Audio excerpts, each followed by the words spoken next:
While I'm waiting for Fortnite to update, I may as well take a look at the status report for v26.20 and I guess make a video on it like I'm doing now. So I think the most interesting thing that they've mentioned here is definitely the Primal Stink Bow being added to Save the World as it says here. Primal Stink Bow fires fast-moving arrows that produce a small gas cloud. This gas cloud deals damage over time to enemies caught up in the stench, so set up some traps and lure the husks to you while you hold your breath and watch the gas cloud do what it does best. The Primal Stink Bow will be available in the event store starting September 27th at 8 p.m. Eastern Time. Additionally, it is notable that the current Hexylvania Adventure season ends November 22nd, 2023 at 8 p.m. Eastern Time. So, of course, you're going to want to try to at least get to level 50 if you're playing Ventures. I personally have not started, so I'm not going to start now. Another thing I found very interesting here is more hero loadouts. Let's zoom in here. It's a little too much. More hero loadouts. Commanders take charge with an additional hero loadout available for purchase in the event store now. Wait, like now? Okay, interesting. I will check that out in-game later. This additional hero loadout can be purchased for 10,000 gold. I don't even have 10,000 gold, so I can't even buy it. That's funny. Note that hero loadouts will continue to be available in future venture seasons. Individual hero loadouts, however, can be purchased once per venture season. I assume also 10,000 gold each. Okay, interesting. I know a lot of people have wanted extra hero loadout slots, considering how many heroes and how many different combinations and builds you can actually make. So having a lot more than like 9 slots, especially considering there's 100 Battle Royale presets. Yeah, it's super nice to have, and I'm really glad that's a feature or a new change. Wildlife adjustments was another very interesting one I found. So loot crows, like the purple and gold crows, birds, they are no longer the only wildlife that can carry loot. In addition to the loot crows, loot chickens, frogs, boars, wolves, and raptors can also appear. And I think they're all going to be glowing like purple or gold, just like the crows, but as different animals. That's going to be very weird and interesting to see, and I'm super excited for that. As you find the new loot wildlife around the map, dens and nests will now appear around the edges of the map where you can get tamed wolves, boars, and raptors without danger.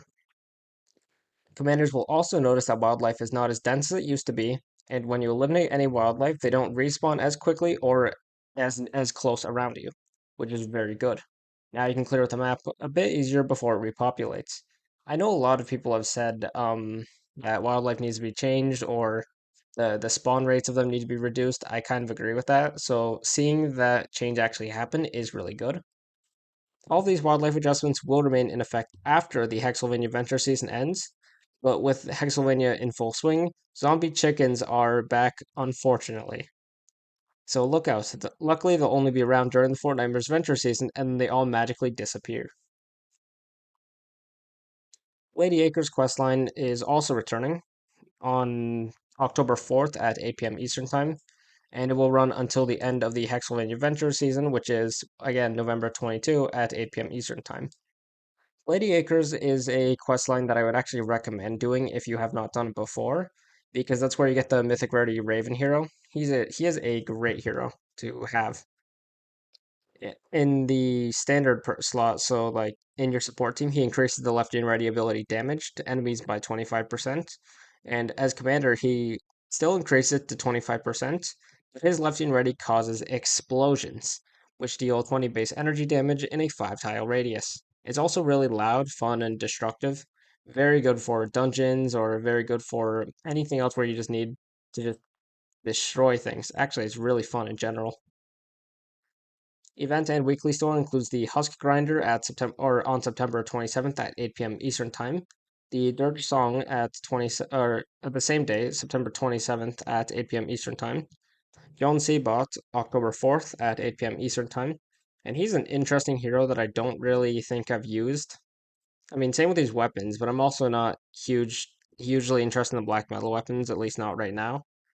Maybe sometime in the future.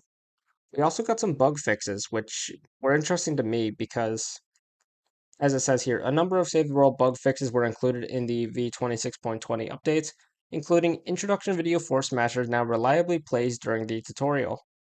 I didn't know there was an issue where it wasn't playing, but at the very least, when I did the tutorial recently for my replay of Save the World's campaign, I didn't notice an issue with the introduction video, but I don't even remember what the introduction video for the Smashers is.